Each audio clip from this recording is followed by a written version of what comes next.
Everyone, welcome back to the new episode of नज़रिया।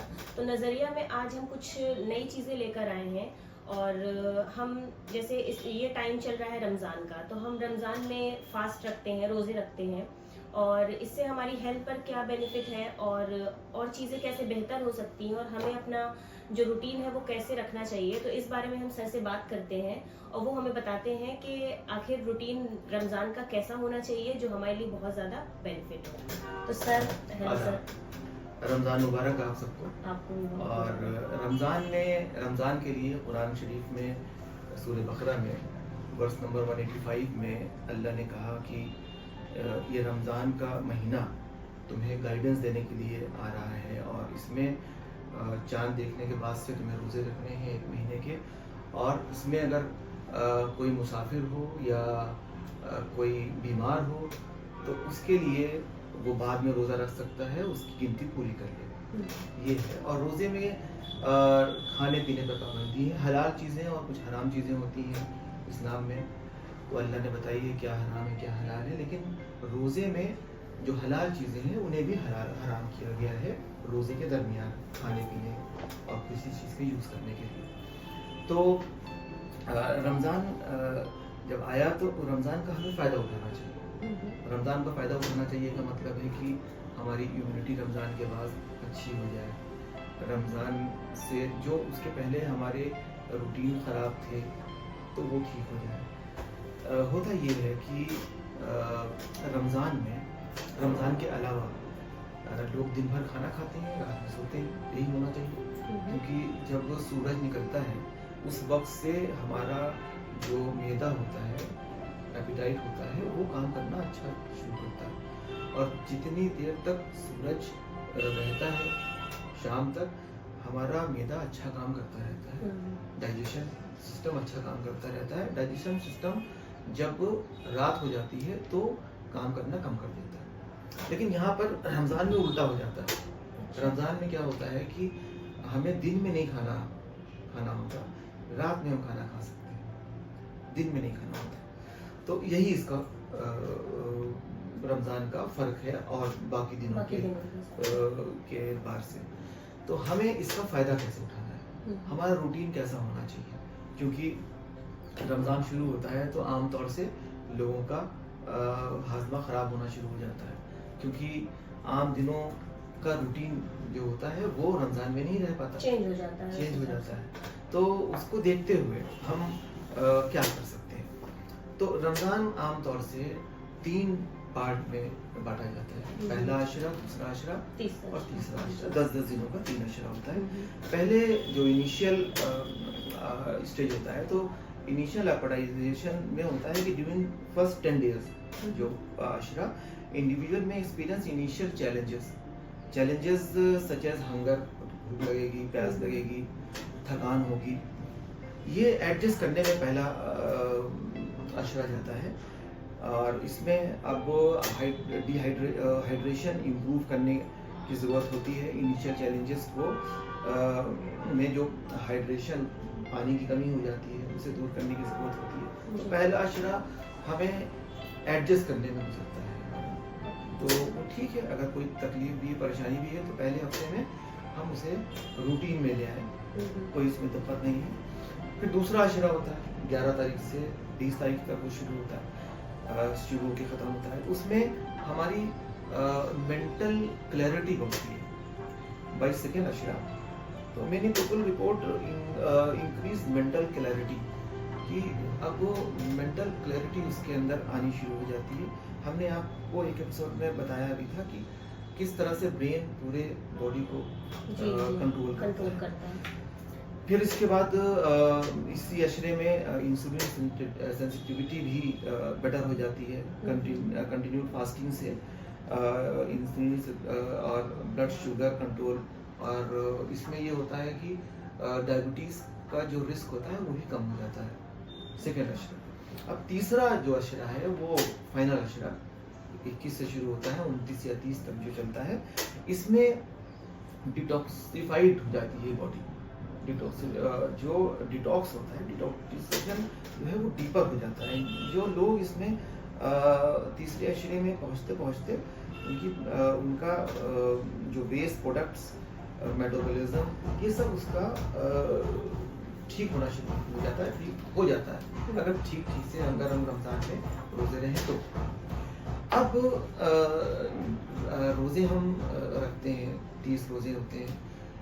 एक notable scientist हैं Japan के, योशिनोरी ओहिसुमी। इन्हें 2016 में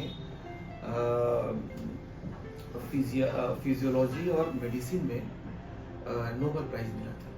और नोबेल प्राइज इनको मिला था कि इन्होंने डिस्कवरी की थी उस मैकेनिज्म की जो ऑटोफेजी सिस्टम को एक्टिवेट करता है। ऑटोफेजी सिस्टम का मतलब होता है कि जो बॉडी में सेल्स होती हैं, सारी बॉडी में ब्लड सेल्स होती हैं, सारे सेल्स से ही बना हुई पूरी बॉडी होती है। तो सेल्स हमेशा बढ़ती रहती है, जब हर दिन सेल्स बढ़ती है।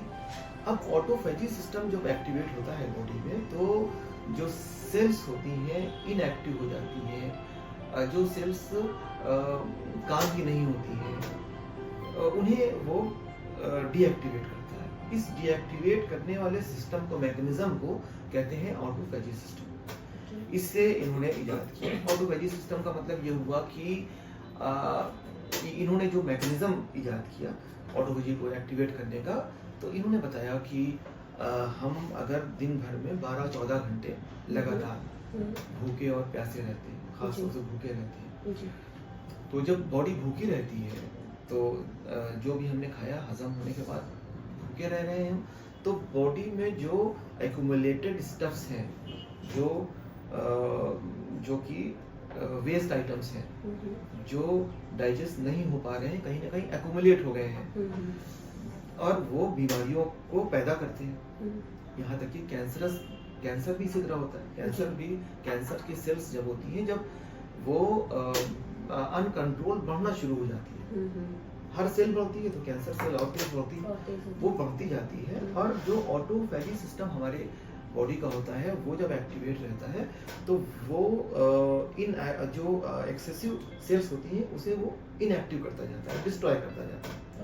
अब जब हमारे खराब रूटीन, अनियमित खान पान और इन सब चीज़ों की वजह से जब हमारा ऑटोफेजी सिस्टम ठीक से काम नहीं करता है, तो फिर ये सेल्स जो अननेसेसरी सेल्स हमारे बॉडी में इकट्ठा हो रही हैं, वो किसी न किसी बीमारी की तरफ उसे ले जाती है। इसकी इंतहा है कैंसर हो सकता है, और कैंसर को ठीक भी किया जा सकता है ऑटोफेजी सिस्टम एक्टिवेट करके। ये जो साइंटिस्ट योशिनोरी जापान के थे, उन्होंने ये बताया। उसके लिए बहुत सारे लोगों ने इसका फ़ायदा उठाते हुए लोगों को तजवीज़ किया, अपने क्लाइंट्स को, अपने पेशेंट्स को, कि 12 घंटे का वो फास्ट करते हैं। रात में जब सोते हैं वो 8 बजे या 6 बजे के बाद से खाना खाना बंद करते हैं, और सुबह 8 बजे तक वो कुछ खाए पिए नहीं, तो 14 घंटे की फास्टिंग हो गई उनकी। तो उससे ऑटोफेजी सिस्टम एक्टिवेट होना शुरू हो जाएगा। ये तो बिल्कुल ठीक बात है, और इस पे बहुत सारे लोग काम अच्छा कर रहे हैं। इंडिया में भी बहुत कुछ डॉक्टर्स हैं जो इस पर काम कर रहे हैं और लोगों को फायदा हो रहा है।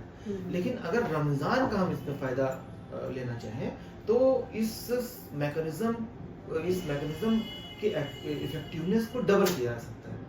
डबल कैसे किया जा सकता है? मैंने आपको शुरू में बताया कि दिन भर जब सूरज रहता है दुनिया में हमारे सामने, जब सूरज रहता है, धूप निकली रहती है या धूप नहीं भी रहती, सूरज रहता है, तो हमारा जो एपेटाइट है, हमारा जो डाइजेस्टिव सिस्टम है, वो बहुत अच्छा काम करता है। तो जब वो बहुत अच्छा काम करता है, तो उस वक्त अगर हमने रोज़ा रखा, तो जो हमने अभी खाया पिया है, जो खाना खाया है, वो डाइजेस्ट हो चुका है, क्योंकि इसमें बहुत तेज़ी के साथ डाइजेस्ट होता है दिन में, तो डाइजेस्ट जल्दी हो जाता है खाना। जो हमने शाम में खाया, सुबह सहरी में हमने खाया खाना, वो जल्दी डाइजेस्ट हो जाता है, तो ऑटोफेजी सिस्टम जल्दी एक्टिवेट होगा। फिर जब हमने दिन भर खाना खाने के बाद रात में जब हमने रोज़ा रख लिया, जैसे रोज़ा लोग बता रहे हैं फिजियोलॉजी के थीसिस के हिसाब से कि रात में रोज़ा रख लीजिए, रात में रोज़ा रख लीजिए तो भी उसको ऑटोफेजी सिस्टम एक्टिवेट हो सकता है, बिल्कुल एक्टिवेट हो सकता है। लेकिन जो हमने दिन भर खाना खाया है वो रात में तो बहुत धीरे धीरे डाइजेस्ट होगा, तो वो जो ऑटोफेजी सिस्टम एक्टिवेट करने का मौका उसको बहुत कम मिलेगा। लेकिन यहाँ दिन में क्या होगा कि सुबह से हम यहाँ पर सहरी करते हैं, जब सूरज के आने की इंफॉर्मेशन होने के पहले हम सहरी खाना बंद करते हैं। तो सहरी खाना बंद किया तो उसके बाद मैक्सिमम मैं भी बताता हूँ कि कौन कौन से फूड्स जो होते हैं वो कितने कितने दिनों कितने घंटे स्टमक में रहते हैं, कितने देर में वो रिमूव होते हैं वहाँ से, फिर इंटेस्टाइन में कितने देर रहते हैं। तो ये जल्दी जल्दी काम करता है दिन में, तो हमारे पास ऑटोफेजी सिस्टम एक्टिवेट करने का वक्त ज्यादा मिल जाता है रोजे में, उसमें भी फायदा होता है। लेकिन उसमें रात में हम रोजा रखते हैं तो रोजा कम फायदा मिलेगा, दिन में ज्यादा जी दिन में ज्यादा फायदा मिलेगा।